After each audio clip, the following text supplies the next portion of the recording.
Hello, Adnan. What's going on? Adnan, First of all, I haven't heard that in ages. how are you really doing? I'm doing as good as I can be. What does it mean?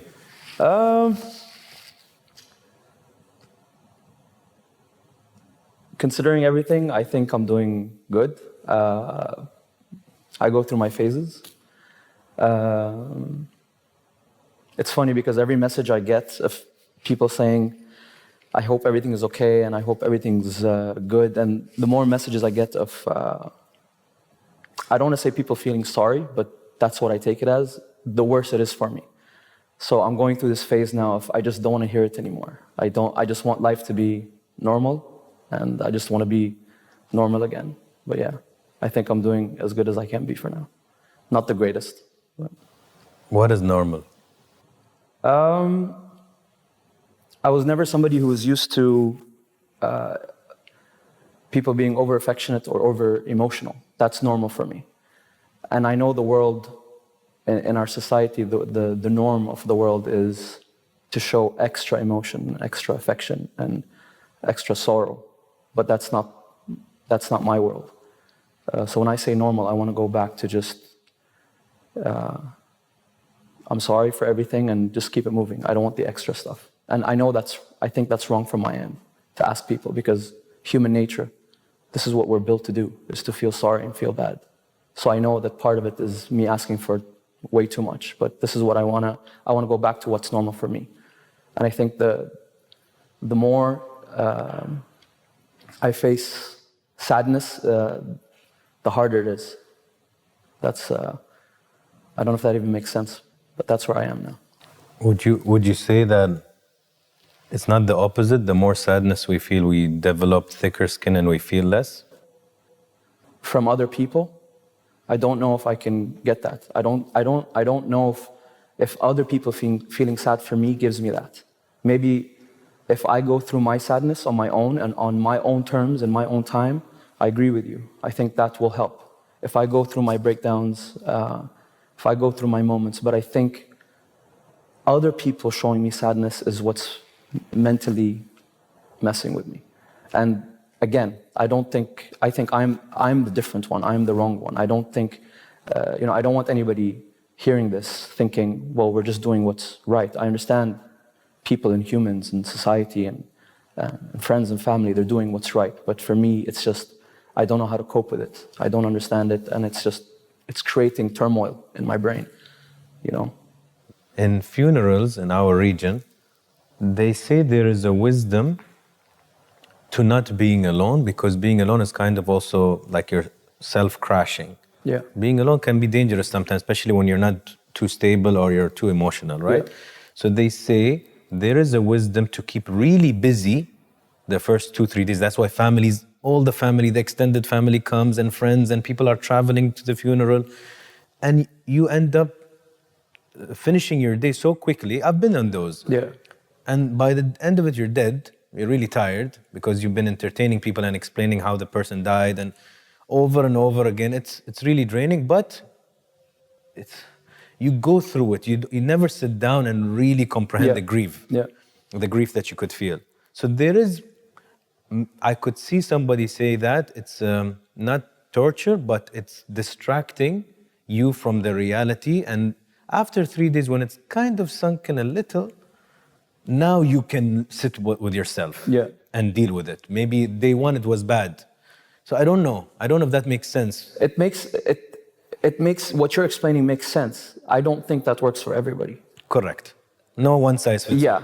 I personally, for me, being the person I am, being somewhat of an introvert, living my whole life alone, me and my mom didn't have the best upbringing. Me and my mom were very distant. I have two older brothers and I had a sixth sister that was younger than me. So my mom's attention, and my dad left, I was really young. So my mom's attention was always towards the others, and before my mom passed away, she said something to me, and she was like, I always knew you were okay as a kid. She reinforced and said, the bad times that we had, don't think it was because there was no love or there was no connection. I always knew you were okay. I always understood that Dany is the person that's alone in his room, whether it's playing video games or whatever it is. I always knew not to interfere, so I always knew you were okay. That is who I am as a person. That's how I am wired. My relationship with my mom growing up only enforced that. That for me, it is therapy to be alone with my thoughts. It's not, for me, it's not torture. It's not hell. I do want the energy to think and to dissect and to picture loss or anything that goes wrong in my life. Whether if I'm fighting with my wife or whoever it is, I am the person that does want to sit there and I do want to live it. Some people say, how could you? You're torturing yourself. You're killing your insides. No, for me, that's my therapy. I dissect everything. I relive conversations and emotions. And sometimes I feel anger. I go through all the emotions again, but that helps me.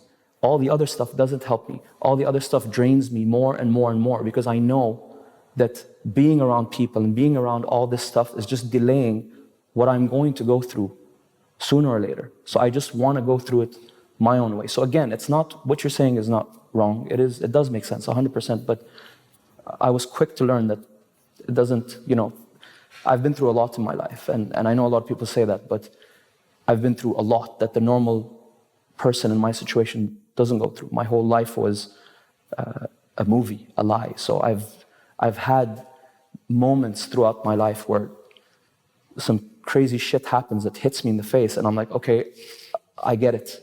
Another one of these things. And my mom's passing was one of those things, not because she passed, because of everything that I relived, her words, the emotions, my childhood, the wrong, the bad, the ugly, the good. I had to relive, and I'm still reliving everything, even till now. And I think it's not going to go away.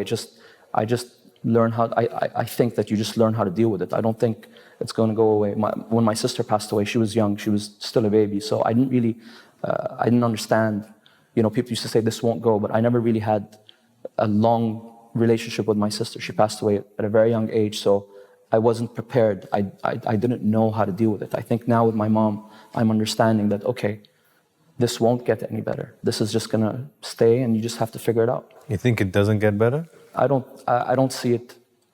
I don't You don't see think time heals, or you, not maybe heals, but you learn how to go about things in life? I think your brain starts, I might be wrong, I don't know, but I think your brain starts processing it in a different way. It starts making it more of a memory than reality, if that makes sense. That's how I feel. It's only been like not even 2 weeks, and already my brain is functioning in a way that, what a great movie, what a great memory. I'm moving so far away from reality that a week ago I was on the phone with my mom and we were talking and everything was fine, and the next day, unexpected, I'm moving so far away from that. I'm automatically now thinking of the memories like they were just like a reel and like highlights of my life. So I definitely don't think that gets easier. I just think your brain just figures out ways to make you cope with it. I think, Dany, there is a blessing to time sometimes, because if we didn't have it, yes, we will feel great about the great moments literally every day, like it just happened. Yeah. So they're overjoyed.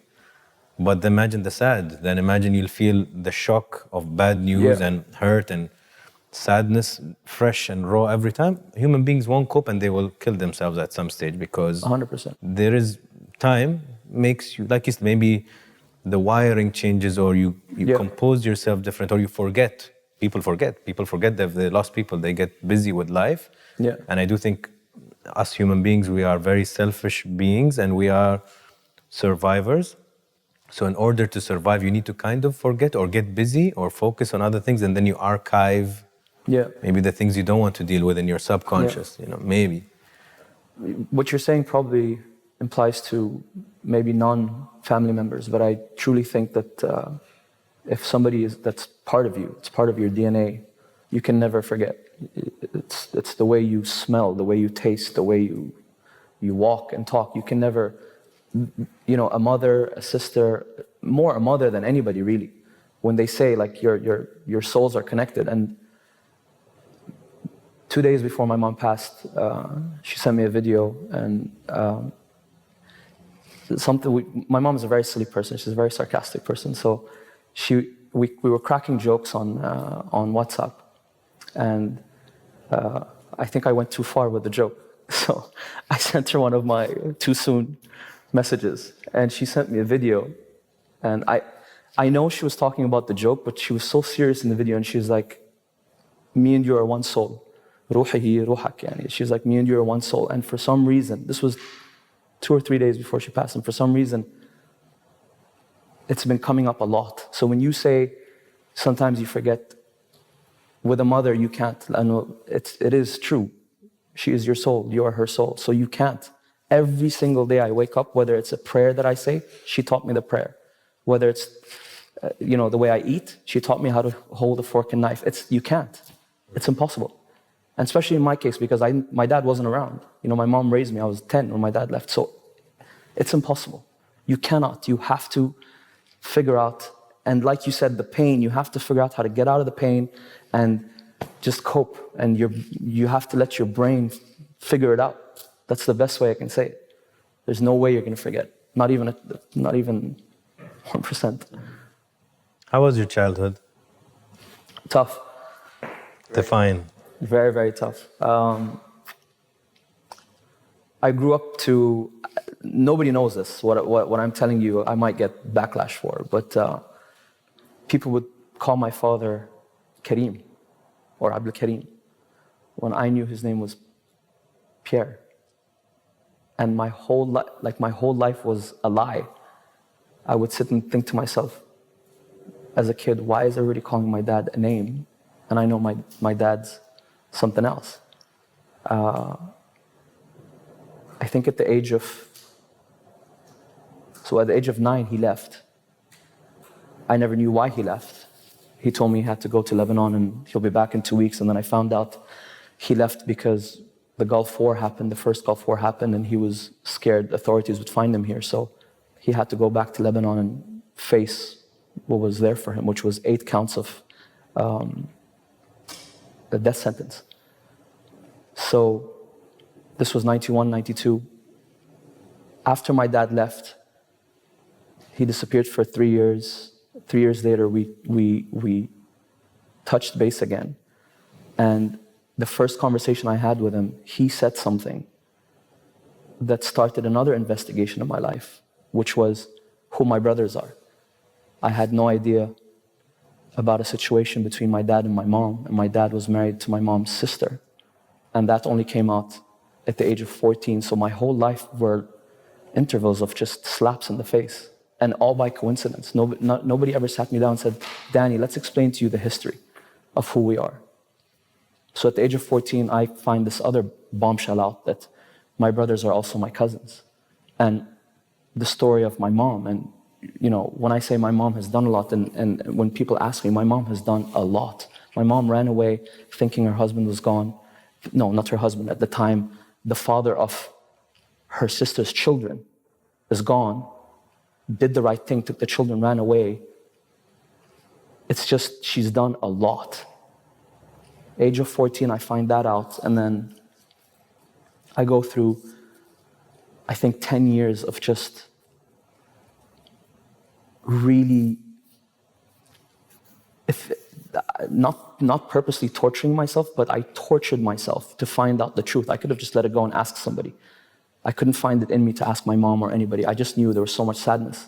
So I had to investigate for 10 years of my life through aunts and uncles and stories and books and old newspapers, who we are, who my brothers are to me, who my mom is, what her story is.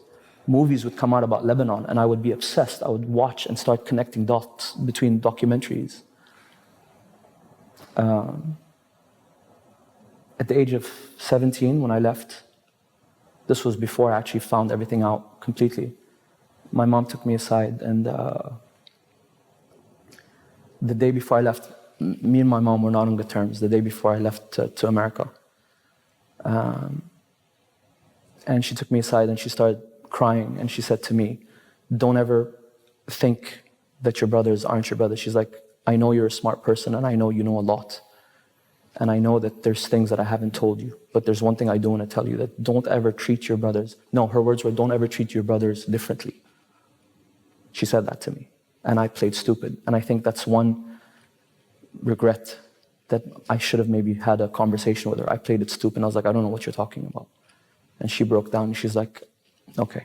She gave me that look, that not disappointment, but I know you know, and you're not being honest with me. But she told me that word. She said, don't ever treat your brothers differently. This was at the age of 17. And then after that, I went through this whole angry, self-destructive, just not having a smile on my face, being angry to everybody that encountered my presence. It was just a bad phase of my life until I think 10 years later, 10 or 12 years later,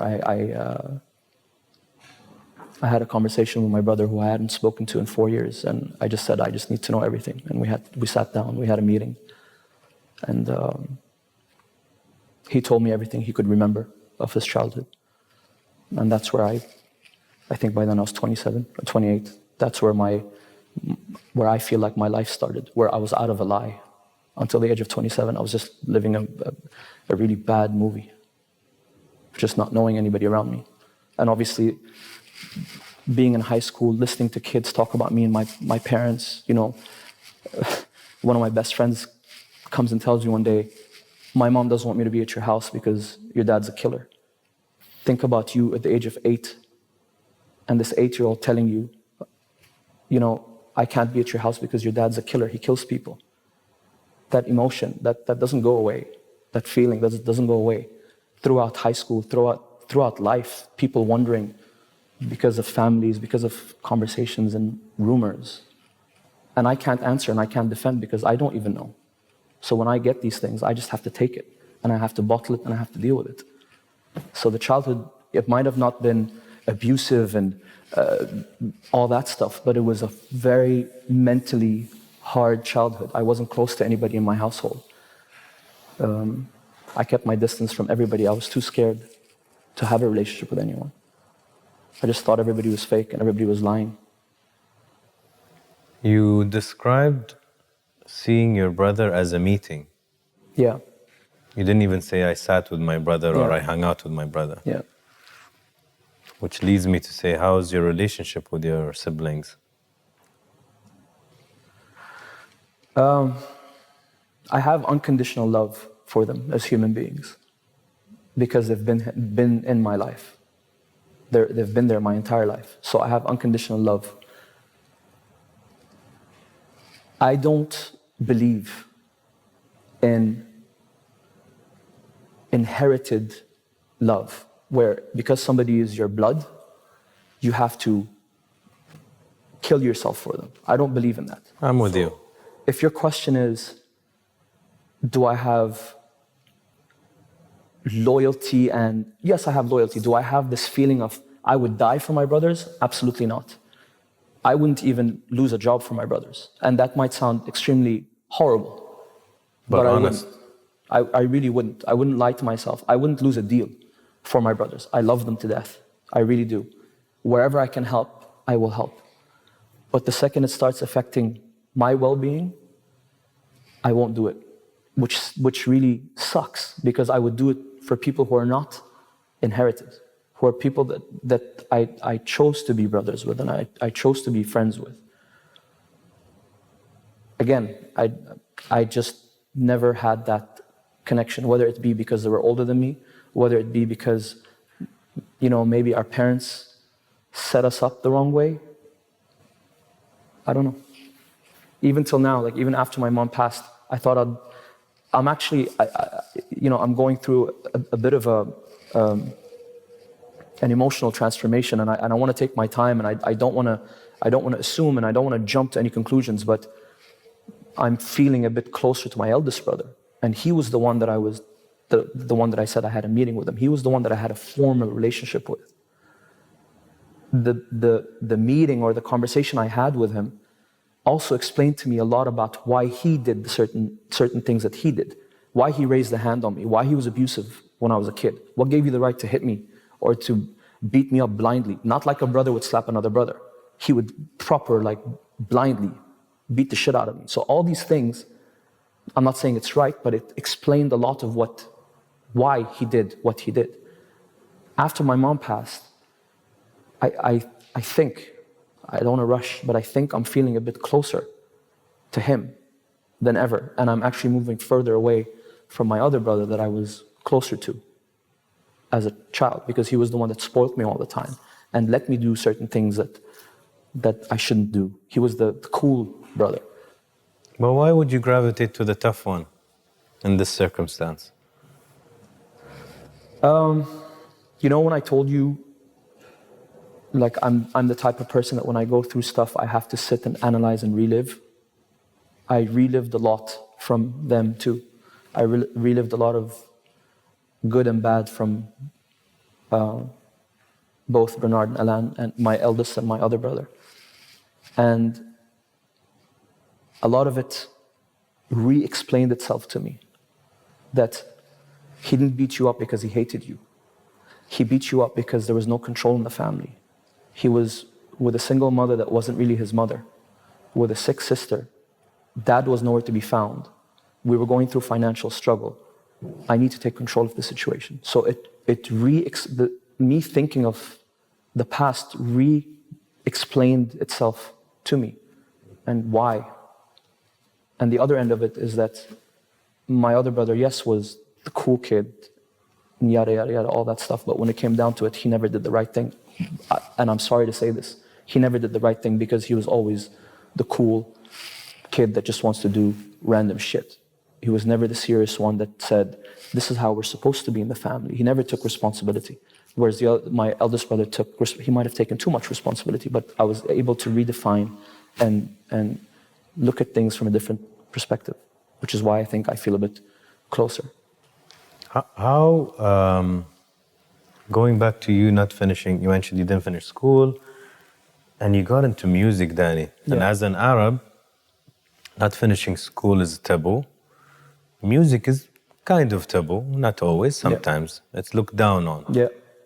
Especially in the 90s. How do you get away with doing those two, not finishing school and actually choosing music? How do I get away with it in whose perspective? In my family or society? Yeah, or both. Yani, it's not easy to go that route unless nobody even cares what you do, or they care but you ignore. Yeah. It's not easy. I don't think I cared enough. The simplest way I can put it is that I don't think I really cared enough to listen to anybody. If my mom had said no, I was going to do it. If society said no, which they did, I was going to do it. If the UAE said no, which they did, I was going to do it. I don't think I cared enough about anybody's opinion. It was my happiness. It was my go-to. It was the only thing that kept me sane. Music and creation saved my life. And it's such a cliche thing to say. It really is. But it really saved my life time after time after time. Every time things got hard, I locked myself in the room as a kid, whether it was listen to music or draw or whatever it is, creation and arts has been my savior. So leaving school wasn't hard for me.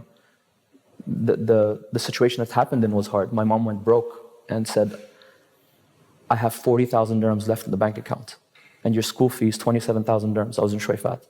She's like, I will go broke and you're not doing well. What do you want to do with your life? This was the conversation. I was 15 years old. And I was just like, I want to do music. And being an Arab mom, you know, I don't know how she found it in herself to be like, okay, let me gamble on you. Let's do it. Let's do it. Come on, man. Let's go to the bank. And we actually went to the bank. And yeah, she supported me, and that's how it happened. I dropped out of school. This was after I had come back from a situation I had with my mom, and I ran away from home. That's how I actually left school to begin with. That's how I left Shwayfat. So in grade 9, I ran away from the house. And I ran away and I went to Lebanon. I was in grade 9. So I skipped the last 3 months of school. And when I came back, Shwayfat wouldn't allow me back in, although I've been there my whole life. I think they had a grudge on my dad or something. They're like, oh, this guy's gone. So they wouldn't allow me back in school, and that's where the whole thing started, where I tried for the next year, grade 10, and it was just a flop. And that's where my mom was like, I can't do this anymore. I'm bust. And the conversation happened. I told her I wanted to learn the foundation of music. The only place I could go back then was America, so she sent me to America. And she spent 42,000 dirhams exactly on the dot. And I promised her I'd pay her every penny back and some. And I did. She's the main part of what you are today. Yep. She plays every role, not a role. She plays every single role, whether good or bad. The bads pushed me to do good, and the good pushed me to do good. You voice your opinion a lot, especially when you're frustrated. I need to shut my mouth. I know. No, it's not right or wrong. I'm saying when Dany doesn't like something, he voices it out, whether it's on an Insta story or maybe in a conversation. Do you think you're impulsive? Do you think you're irritable? Do you think you're angry? Why are you voicing it? Why are you irritated? I think I'm frustrated. I think it's frustration. In my head, which is one of the worst traits I have, I assume everybody gets it. And that has been my worst enemy my entire life. I just assume, even if I have an argument with my wife, me and my wife are like best friends.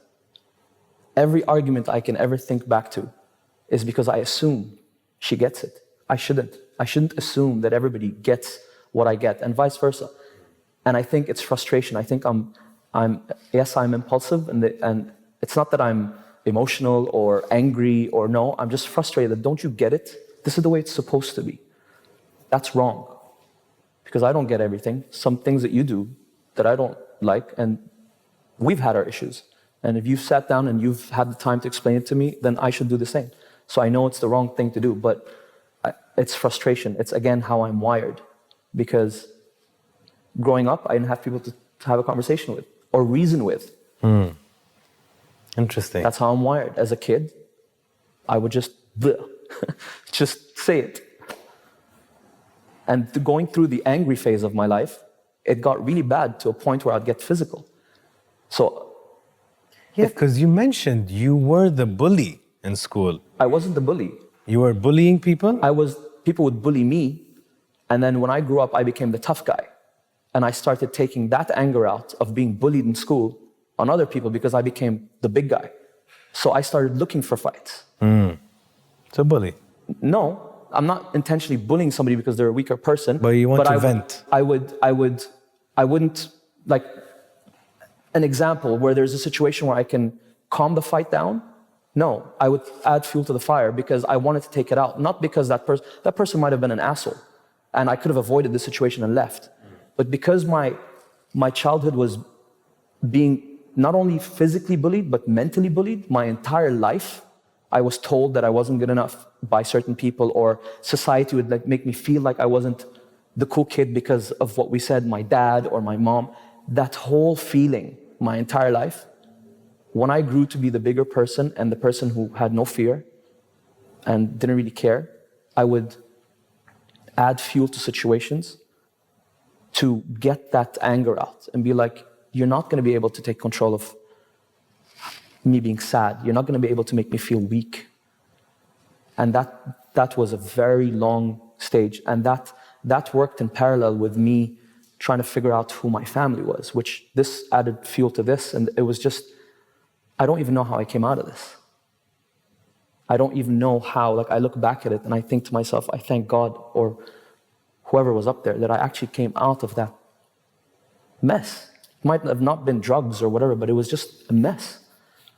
So yeah, I wasn't a bully, but yeah, I instigated a lot.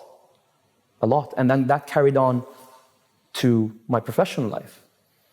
I was the one who always fought with the promoters, and this DJ wasn't being treated well, I'm gonna go pick a fight. Why am I gonna go pick a fight? But I was quick to instigate. You think you still do some of that? No. I stand for what is right, yes. I voice my opinion to protect the industry and to protect fellow DJs and fellow musicians, yes. Am I aggressive about it? No. If people see it aggressive, I apologize, but I never intend to be aggressive. The words I choose on social media are always positivity, love, and I try and in a way, educate. For somebody who doesn't know anything about the scene that's reading, I try and educate and say, this is why I'm saying this. Whereas before, no. Before, the attitude was, I'm gonna fuck you up for no reason. Self-destructive for no reason. People would be like, you're gonna lose everything you have in the industry. People won't ever work with you again. I don't care. I don't give a shit. I don't ever wanna work with anybody. I don't care. I don't have that anymore. That's long, long, long gone. And again, I had to learn that. Nobody sat me down and said, I had to figure that out the hard way. I had to hit rock bottom so many times to figure that out. You've been depressed? 3 times, majorly depressed. Majorly depressed. Like, why the hell am I here? Three major times in my life. And all to do with the story of who we are versus the story of why am I not being accepted? Who my family is, our situation, versus why am I not accepted in society, in the industry, in whatever it is. It was never because I got heartbroken by a girl or I had no money. Never any of these stories. It was always to do with these 2 things. And how do you, this is always interesting for me to hear, because I think when people look at this or watch it and they're in one of those pits. Yeah. They're trying to look for a string to latch onto. And I'm sure this string looks different in any story. But how did Adnan, how did Adnan leave this depression? Yeah. Is it the same in each one, or you had to do something or wait it out? Or? Yeah. This is going to sound very silly, but I always saw myself as a superstar. As a kid, like I always envisioned stages and me being like a singer or a rapper. Like every kid has a dream like that. And I had that. Like I always envisioned myself to be a superstar, an entertainer. That played a massive role in making me feel like I have a duty to still entertain and to show up to that club that I had to play that week or that day, which is down the road and probably had 10 people. But funny enough, that played a huge role mentally for me to be like, I'm still needed. I'm still wanted. I still have to go play music at Zinc for cabin crew. That was, I think, what the major part of what got me through depression. It wasn't funny. I didn't think that of my family. I didn't think my mom needed me. I didn't think my brothers needed me. I didn't think my friends needed me. I thought complete strangers that I have no obligation to and they don't owe me. That is what I used to think, that I need to go entertain them. I have a responsibility to go entertain them. How stupid and trivial, but that's what really worked. Time after time, that was the only thing. Even now, if I get sick and my wife will be like, don't show up to a festival or I'll be like, no, it's my responsibility. I'm gonna go, I'm gonna show up because I feel that emotion of me being a kid, being a superstar, and now I'm on stages. I'm not a superstar, but I'm on stages doing this, controlling people's emotions and being able to do this. I will never take that for granted, never. So I think the best way I can say is that if you find your purpose from within, it could be as small and as trivial and as stupid as possible, but just find that one thing that you're here for, whatever it is. I have to say happy birthday to a best friend next week, and I need to be here. That alone will get your mind away from a lot. Just thinking next week I have an obligation. How would that person feel if I didn't show up to their birthday? You can't imagine when you're in a state of depression and in a state of the worst, you can't imagine how much light that gives you. Something so stupid. Very interesting. What is your mother to you? What is she?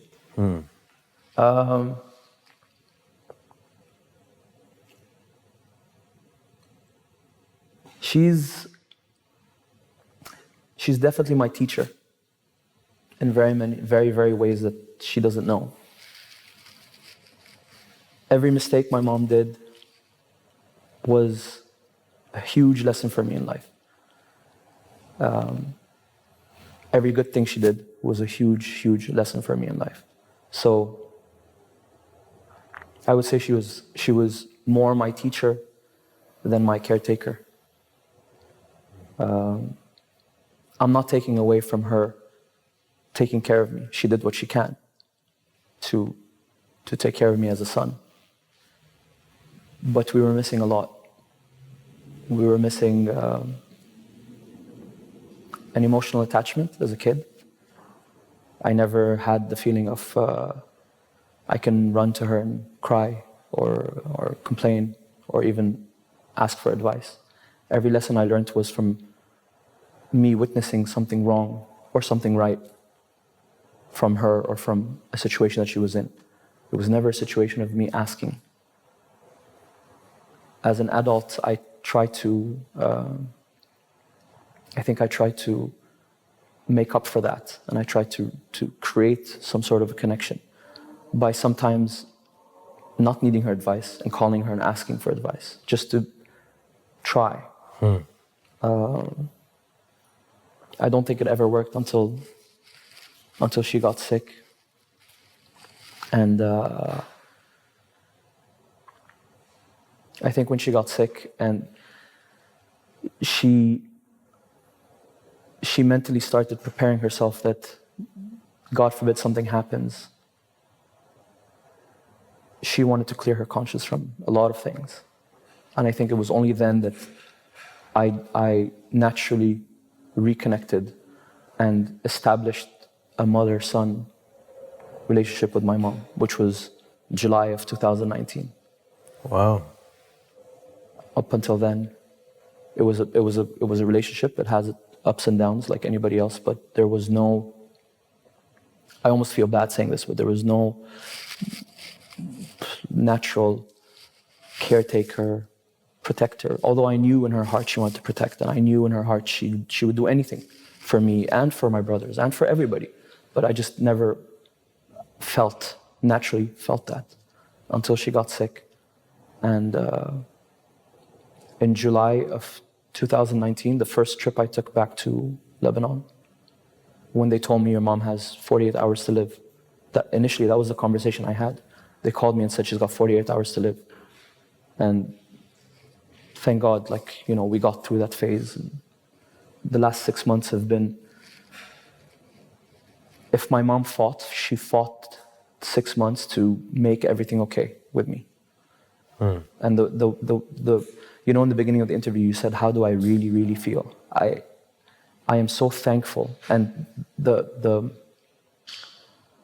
biggest blessing for me now to get through this is that I know she passed away with a very clear conscience. She cleared everything. Everything that was in her heart, everything that was weighing her down. She spoke to me about situations that she didn't really have to. She brought them up and spoke to me about them. And I think she knew that that was her last attempt at creating this connection, this mother-son natural connection with me. It worked. It worked. So yeah, she's above all my teacher. What is Saf to you? Saf is my caretaker, my bodyguard, in cartoons you have the good angel, the bad angel. She's the good angel. That's like sorting off all the bad angels. Or Who's the bad one? So many. Okay. So many. She's my soulmate. She's my best friend. She also saved my life in 2011. Yeah, Saf is everything. And more importantly, my mom liked her. My mom never liked any of my girlfriends. She always found something. She's too blonde, she's too this, she's too that. So the fact that my mom saw a daughter in Saf was a very big thing for me. Yeah, you guys make a good couple, I think. I see her as a gift for you. She is. Yeah, and you deserve that gift. She is. I keep telling her that I say this a lot to her. I keep saying that if I know I've done something good in my life, this has been my reward. Whatever I did, I know I did something good because she has definitely been my reward. And my mom actually never called her my daughter up until August. And she kept repeating and telling Saf, time after time, don't ever forget you're my daughter. And she kept telling me, she's my daughter. No matter what, she's my daughter. Yeah, that's Saf. She's also a great cook. That's true. What are you... Cookies are to die for.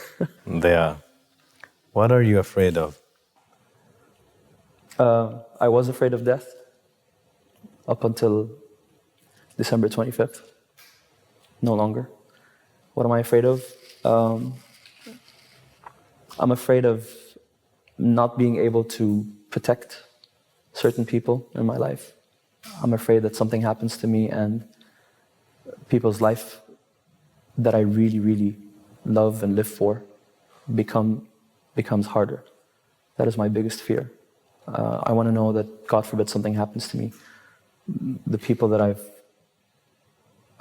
taken an oath between me and myself to keep comfortable and happy, not just financially, I mean in every way, emotionally and everything. I just want them to be okay. My biggest fear is that I go too soon, and that affects certain people's lives. Regrets, you mentioned one, when your mother told you about your brothers. Yeah. Any other regrets? I used to believe a lot in regrets. I don't do that anymore. I think everything that's ever happened has made me a better person, has contributed to something good in my life. Even that, when I say regret, I don't mean it that, like in such a harsh way as a regret. I think it's just, would have been smart to just talk about it. Definitely not a regret, because everything that came after that, had that not happened, it wouldn't have happened. So do I have any regrets? No. I've made some fucked up decisions in my life, yes. Do I forgive myself for them? 100%. Do I wish I did certain things differently? Of course. Do I regret? No, I don't regret. Not at all. Best moment in your life? Best moment in my life is career-wise or personally? There's a few good moments. Emotionally is the day my mom came clean about everything in our family. Everything. She sat up, she was in the hospital, and me and Saf were sitting down on the couch. This was in August, and I was on my phone, and my mom was like in and out of just going to bed, and she randomly just sat up, and she's like, okay, I need to speak to you. And I was just like, okay. And she's like, you can't be angry, you can't be upset, and I have to tell you something. And I was like, okay. And she just, everything I've ever thought or not been sure about, everything from our family, who we are, to what we own, to what we are, to where we came from, everything, she just told me everything. And the happiness wasn't because I found out. The happiness was watching her smile getting bigger and bigger and bigger. The more she told me, the more you felt like, whew, like she was just, I need to get this out because it's on you. Deal with it. I'm done. I think that was emotionally the best moment. And at the end of it, she just kind of looked at me and she gave me that, are we angry? What's happening here? And I was like, why would I be angry? Like, why? There's not. She's like, I'm just making sure. Is everything okay? And I was like, it's perfectly fine. But I think that was emotionally the biggest release in my life. Yeah, for both of you. Yeah. For me knowing, and more for her being able to go, had she not done that, I wouldn't be as okay as I am now, sitting here having a conversation. There's no way I'd be this okay had that not happened. But I know she went smiling and laughing and being the sarcastic woman she is, and just like no worry in the world. It's sad it took 38 years, 40 years for her. It's really sad. But yeah, I would say that was emotionally the best moment. Worst moment of your life? Not going to spend Christmas with my mom. Last Christmas. Yeah. I had told my wife on, I think it was on Saturday. I told her something in me saying, I have to go spend Christmas with my mom. And I went against my gut. That was the worst decision and the worst feeling. She passed away Christmas morning. Yeah.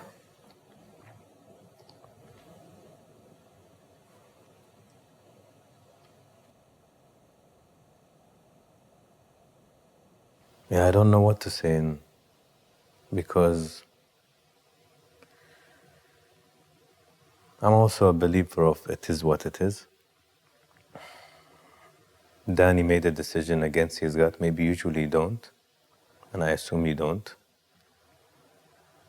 But you did, and maybe that's what you should have done, which is not go. I'm going to stand on the other side of the fence and say, it's your journey with your mother, and maybe this feeling that's now eating at you, Adnan, is what you actually need for the next phase. It's hard to look at it like that. When everything in you tells you, you never go against your gut. What the hell happened? That one time, what the hell happened? It's hard. But you're right. Maybe that's the crash. Maybe you need to feel that burn. Yeah. You know? Maybe this burn brings up a lot of good things. You know, today, Saf, before I came here, and I've been thinking about this the whole time, the whole drive here, Saf played a podcast for me, which it's incredible that we just had this combo. Something down the lines of the bigger the crash, the bigger the burn in life, the longer the path to happiness is. Like the harder you crash in life, the more happiness and the more joy and success you find. For the people who haven't tasted the worst of it all, there's nothing on the other side. Correct. You know, it has happened before, but not to this extent. This one, I pray to God, is the biggest, and I pray to God it translates to the best. But for now, I can't, I'm not in the state of mind or even in that space to think other than how fucking stupid. You never go against your gut feeling, and you messed up on that one. I doubt you will again. Maybe that's what, maybe somebody, look, I'm always the half full part of the glass.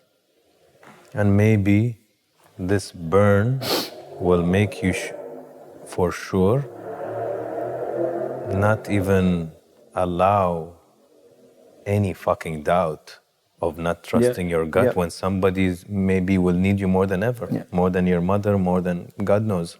And that's where that gut feeling will probably save that other person through you. It'll always come back up. Every decision I ever make, you're 100% right. Every decision I ever make. You will not want that feeling again. Yeah, it'll be a reminder.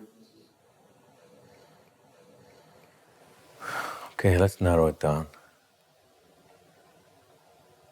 You remember how your mother looks? Yeah, of course. So, if she's here, which I hope she is, 100% she is. and she's hearing you, what would you tell her? What would I tell her? Tell her to keep being funny. And I'll tell her thank you. I'll tell her thank you for making me, for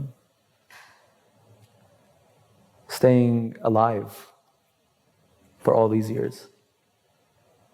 There's a lot of times where my mom could have easily given up. So I think her being around and alive and breathing for all these years, I want to thank her for that. She told my cousin who was with her on Monday, she said to her, everything's good now. Out of the blue, she said, everything's good. Dany and his brothers they're good, they're talking. I've explained to Dany everything about what he needs to do. And I don't hold anything in my heart anymore, because for the longest time, although my parents were separated, she held a lot of anger towards my father. These are the three things she said to my cousin on Monday. She said, I don't hold anything anymore towards my dad. And she said, Dany and his brothers are good. And I've let everything out, and I've told Dany everything he needs to know. And he knows what to do moving forward. So, yeah, I just want to thank her. Just a thank you. Last one. Adnan, in one word.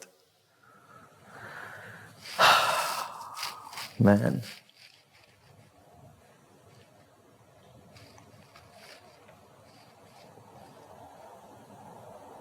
Adnan in one word. Resilient, I think. Okay.